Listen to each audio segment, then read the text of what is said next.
shadow work is alive for me today. I had the pleasure of sitting with many people who also are enjoying front row seats to their own unraveling. What a delight it is to be with them without any sense of separation. The shadow. On the one hand, there is no shadow if there is no separate self-identity. On the other hand, there's absolutely a shadow. And after first awakening, after you get to experience that delicious falling away of what you are not, and there's a full-on rush of intimacy with all of life, and you're no longer living mentalization, constant mentalization, then there's a shadowy unraveling that occurs. And today I'm feeling like, okay, eat the shadow. It's shame on a plate. Eat it up and burn.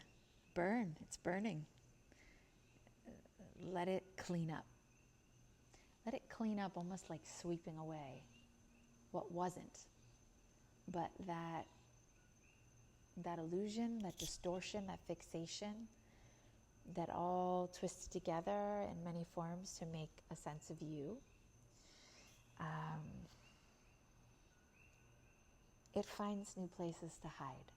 It finds new ways to recreate itself.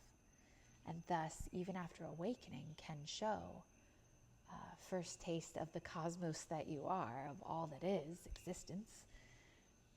There's still cleaning up. There's still an unraveling. Or there's still what appears to be a process or a pathless path, they say, to deep stage realization. I was naive. This was a shock to me.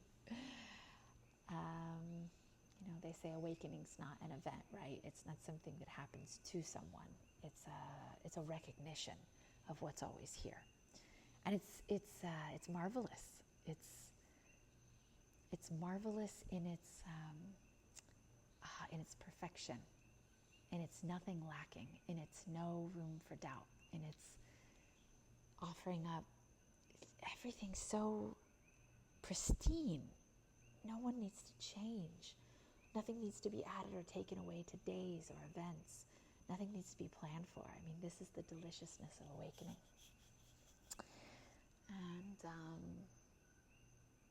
in my own experience, about 5.5, 6 months or so after what felt like waking up an entire new planet, but that was internal and external at the same time. It was waking up into a brand new existence, about 5.5 or 6 months after that. It felt like the separate self was closing in again, and it was very slow at first. And then I'd kind of go in and out of it, like, being caught, or wanting to argue with the way things are, whether it's how a person shows up or how a day is going. And then, bam, Jasmine was back. And I grieved. There was a lot of grief. First, I sort of lied to myself. No way, right? There's no way Jasmine's back. I've experienced all that is. Finally free of years of anxiety and depression, suicidality, trauma, the trauma and all the trauma work. There was nothing to work on for 6 months. And then suddenly, Jasmine was back, and it was like someone was turning up the dial on her. And the grief was mixed in with bits of acceptance. It wasn't pretty. Yeah, even years after, there were tears. There's so much emotion, not wanting to be stuck in the sense of separate self again. I really, my whole heart thanks Angelo DeLullo for his pointing that you can feel very unenlightened after awakening, and that after the initial honeymoon, for some people it's a day, 2 weeks, 2 years maybe. For me, it was about 6 months. Then the shadow work starts, and that there's awakening and then there's liberation. Now, see, I didn't know any of these terms. I started meditating in my late teens, early 20s in order to get some relief from my brain. The noise is what I call it in my psychotherapy practice. Just the noise of the false self. I didn't know it was the false self at the time. I just thought it was broken me. And I, pointed often to my trauma history, or perhaps on really bad days, what was wrong about me, right? That I was constantly trying to hide from other people, hide from myself, make up for. There's a lot of making up for. Like, well, everyone can see the badness, but maybe if I get really good at these other things, it'll make up for it, right? And then I'll be allowed to be here and drink from the well of existence and enjoy things and earn love, right? Anyway, the shadow, Angela really pointed to, nothing's gone wrong here. Liberation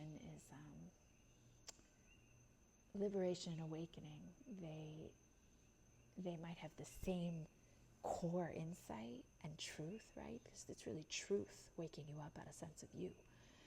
It's not waking you up. It's like you're, it's like shedding that heavy sense of you. And truth is, your awareness is going in and out, right? But to understand that there's a shadow undoing before abiding awareness of all that is, before being exactly what you are, i.e. liberation, can sustain. Well, it was a great relief to me. So shadow work, skinny dipping in the shadow, as I call it. Let's go skinny dipping in the shadow. Sitting with folks today, it strikes me that the ego is always recreating itself. That sense of separation that wants to push you into a corner, to be alone and peer out, and constantly be a subject in a sea of objects where you're sort of like in your own movie, but it's not a pleasant movie. Even at times you can taste sweetness, and truth can somehow sort of break through the veil. But it's not a pleasant movie. It's a constant mind mapping of trying to outrun what you think you are or what you think life is, but that's not what it is. So here in the shadow, shame on a plate. That's what it's been feeling like lately. And the separate self, the ego, it buries the lead. It's kind of like the truth about you is always there. It never goes anywhere. Here-ness doesn't go anywhere. And yet, if here-ness is the only thing that is here, truth, presence, what's here, then you're done. Jasmine's done. Whatever your name is, done. Game over. And it wants to sustain itself, even though it's an illusion. To make the ego sound like it's a thing or a person, that's not quite it. But it makes more sense to say it like that, because it's really a structure of thoughts, fixations, beliefs, justifications, delusions. It's a character, right? It's got many plot lines and agendas. And it's going to keep recreating itself because everything wants to survive, right? It knows that if it doesn't bury the lead, i.e. its own unraveling, fully coming to and seeing what is and what isn't, and the ego isn't. You're actually constantly having to recreate the ego and buy into it again. It's a lot of work. That's why everyone's so tired. Because it buries the lead, there's this shadow work that happens. And I sat with a woman today, and we were pointing to her separate self, and we brought voice to it, and we said, oh, what, if it would say something, what would it say? The story of this woman. We'll call her Stacy, the story of Stacy. What does Stacy say? And here's what Stacy says. Here is not okay just as it is. Okay? So if Stacy believes that deep in her bones, like her basement belief, right? Her root belief, she's even going to bury that so that Stacy can go on a journey called Stacying. Separate from life, she's Stacying now. She's going to earn love. She's going to get really good at things. She's going to kind of maybe try to hide the things that are shameful. And she's going to keep out-picturing, out-projecting, experiencing in what we call the world, that here is not okay just as it is. And the funny thing is that it will be affirmed at every turn. If she's aesthetically pleasing, the world will be clapping. Stacy, this woman I sat with, she happens to be a healer, so she's a healer, she works in the healing modalities. The world's clapping at the accomplishments, at the Stacying, really. And so we also said of Stacy, if this story of Stacy, this separate self, if it had a job, what is its job? Okay, so its job is to get away from here. Okay, so Stacy says here is not okay just as it is, and Stacy's job is to get away from here. So I sat with Stacy, what we call Stacy, and we really sat and looked at what is here. If everything that's built on the separation from here is what's identified with, right? Mind identified, this story, this separate self, then what is actually here? This is something I invite you to do as well. What is here? It's light. It's buoyant.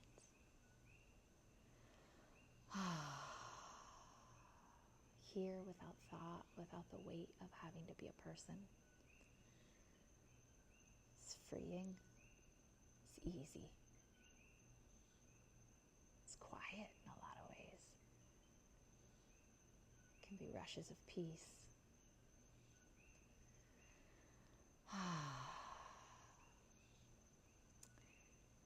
So coming back to Stacy was relishing in the here-ness. She was describing incredible non-dual sensations. She's like, something shifted. I think I was here, but now it's all of it, and I'm a giant marshmallow. Like she was just in it, so beautiful. And there's this thought, well, how do we figure out, back to the shadow, how do we figure out all those complicated layers of shadow, right? If we want to continue the process. It's complicated, right? But I ask you, what is complicated? Is here complicated? Or is the story of you complicated? Is it complicated to be all that is, be one with all that is, but truly be all that is, and move just as it moves without thought? Or is it complicated to build something apart from that, right? So it's pretty evident. Here is simple. Here is full of ease. It's that separate self that's complicated. So you don't need to figure out all the complicated layers. You don't. Even with the shadow work will continue to undo that sense of you. And it will get painful. And it will get scary. In fact, I like to tell my patients I sit with, when we're really looking at something, typically it can be shameful or bring up feelings of embarrassment. Something that they're seeing, maybe some way they're sowing the seeds of their own chaos in their life, perhaps in their relationships, in their family life, at work. But the ego always says, look over there. It never wants to look back on itself to see what illusion it's perpetuating. And then you're experiencing the pain of that, the chaos of that. That's the shadow work. And what I tell folks when we're sitting in that, and the lead has been buried but finally been found, is to know that that burning feeling is really good. Because once this process begins, you're done. You're done. I don't even want to say it's a matter of time. It's, truth rushes out to meet you. And truth is guiding the whole thing. What you are is guiding the whole thing. It's orchestrating it, if you will, so that you can fully be here, only here. You must penetrate what you are not. And it can be very painful, searing, even cutting, burning. It's good territory. It's really good territory. If you have a friend, if you have a spiritual guide, if you have a lover, if you have a therapist, if you have someone that can sit with you and you get to fall apart and really look at that which you don't want to look at. Watch how the lead will surface. It cannot be buried forever, especially with a heart that is exceedingly and earnestly willing to embrace truth.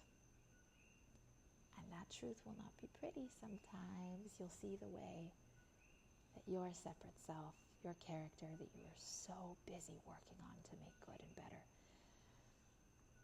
sowed the seeds of a lot of illusion and delusion, just surrounding yourself with delusion, so you don't have to see beyond the walls of the ego.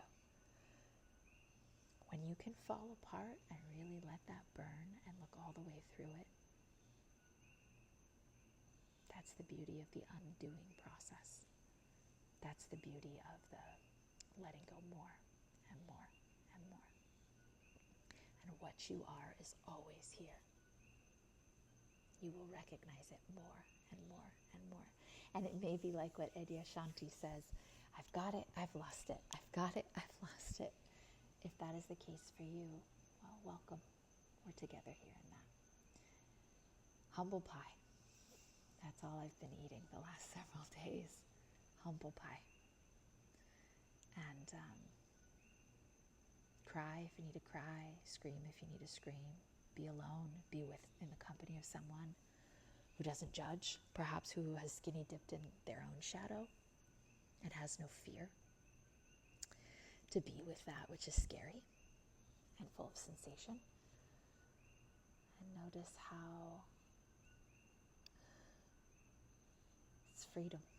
It's freedom to face the illusions that your separate self has been perpetuating.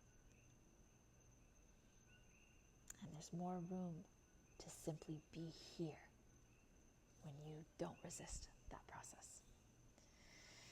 So I think that's what I'll say about that. Enjoy the swim. And just know that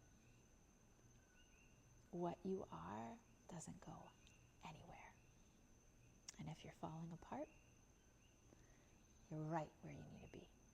That's part of it. This isn't the sexy side of spirituality. This isn't the, as my friend puts it, all love and light angels. No. There's definitely love there, but it's going to be uncomfortable. Yeah.